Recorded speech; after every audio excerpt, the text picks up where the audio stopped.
هەلبەسوانێ کورد داستان بارزانە ڤیدیۆ کلیپەکە شعری بەرهەم ئانیە کۆ لە سەردەمی ڤایرۆسێ کۆرۆنە و بتایبەت دگەل هەبوونا قەدەغەیە هاتن و چوونێ دەست بنویسیناوێ کردبوو لە ناڤارۆکە هەلبەستێ خۆدە بەحسا باندۆریا کۆرۆنا لەسەر پەیوەندیە جوواکی و مرۆڤان بتەف دکە هەفکارێمە لە سلێمانی لەسەر vê بابەتێ راپۆرێک بەرهەفکردنە بهەڤرە شۆپینن.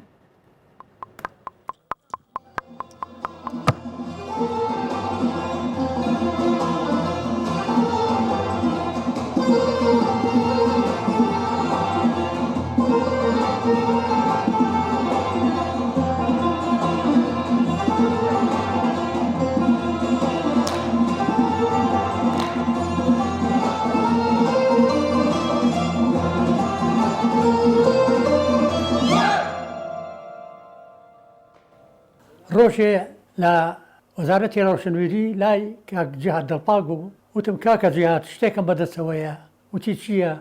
وتم ئەمەوێت تیپێکی هونەری ملی دامەزرێنم ئەجا وتی زۆر باشە. هونەری ملی دەتوانم لەم سەرەتای ساڵی هەشتاکان ئەو کاتی تیپی هەولێر دامەزرا هاتە کوردستان. دوای ئەوە ئێمە لەسێر دەستی ئەو ڕاهێنەرانە دروست بووین ئێمەش بووین بە ڕاهێنەر و هاتین ئەو تیپی هونەرە ملیەکانی سلێمانیمان دروست کرد.